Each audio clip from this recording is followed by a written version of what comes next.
Edino image toko mona sitoyo panja sango ya Congo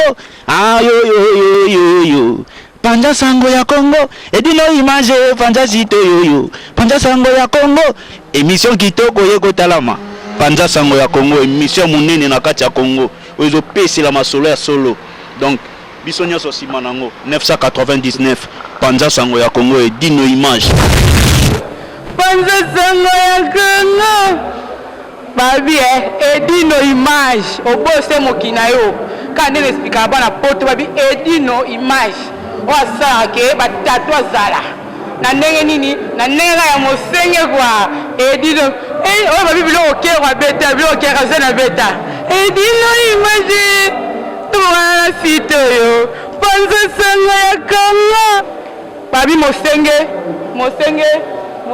binaka mosenge zo mosenge Edino image panza sango ya Congo bana Paris bana Londres bana Belgique bana Hollande bana Suisse bana Canada bana partout panza sango ya Congo edino image bolanda yango po yango ezana makambo ya solo eutaka na source edino image papa edino image ye aswaka tina source ata Edino image, Edino bilili.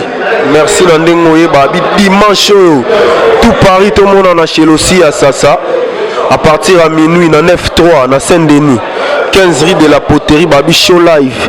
Tony Ambrozio et son groupe, invité Stino Mubi. Et bon, le 14. Single dans les obois Mababi, les beaux gosses de Paris. Donc, Konga et là, tu formes comme d'hab. Na Kenango Likolo, na Kenango Mabe. Le 16, chaîne YouTube Tony Ambrozio mon clip quoi. Tu mets en valeur à 17 000 euros.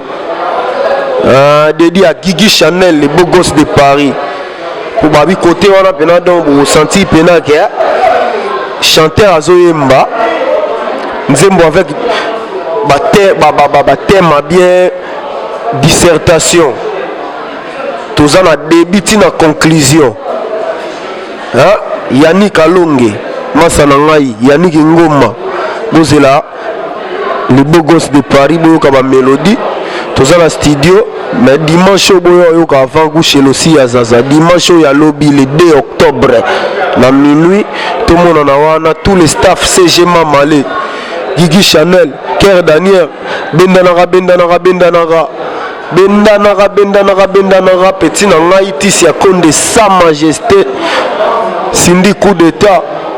Tout le monde en a donc pour sentir bien le monde le battre te boyo mona école ya ba Eyindi babi kunga pene lati forme donc chorale la kamba boyo ka chorale la kamba hein masalanga Naël James Tommy Boy général ya ka chorale la kamba Indu Sankara donc on parle la te boyo wa dimanche ya biso ratarate bébé ta la Megan ya biso ratarate tout le monde en a chez Losiya Sasa na 9-3 dimanche biso peut clôturer vacances na ndenge na biso ce que to clôturer ngo wapi chez Losiya Sasa vient na Jacques ya na matosa bien ou comprendre dimension et certes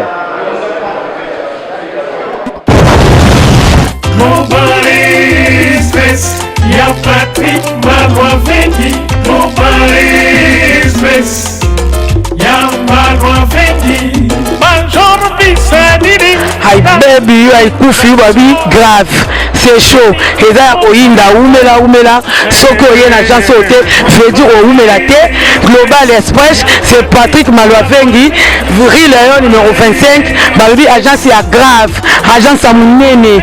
Oyo tozo kotinda ba koli na biso na Kinshasa, ba koli na biso na Angola, ba koli na biso na Brazza. Pour koli le koma kitoko, il faut le kana Vril Lion numéro 25 et pas Patrick Malwavengi, balobi global Express suka l'agence oyo soko oyete veut dire oumela te mpona kati agence oyo toza na baservice ebele okotinda bacarton okotinda bilamba epuis tozali na service moko ofuti mbongo moto aza na Kinshasa kozwa traitement ofuti mbongo moto akufi na Kinshasa bakokunda ye kitoko chez Patrick Malwavengi balobi service kitoko soko olingo oumela foya na Rue Léon numéro 25 na Global Express chez Patrick Malwavengi suka l'agence bamama Paris bana bela bafungole biso eloko ya kitoko vraimen ngo iumela atinda biloko ne kaka awa mpo biloko ne ekoma kitoko na bakini mpo nga vraimen bacarton ekendaka awa babili ya ndambu tina ndambu vraimen ngo yaliaka ndambu atindaka ndambu so ekendeke na Kinshasa alors po ekende kitoko oya na agence na biso na Global Express chez Patrick Malwavengi Rue Léon numéro 25 bala poto boya boumela so boye te fedi boumela te aibebi aikufi mama l'agence agence aboye besoin na nte yango yo bamelembi na kati ya Château Rouge et esika obunga te Rue Léon numéro 25 umela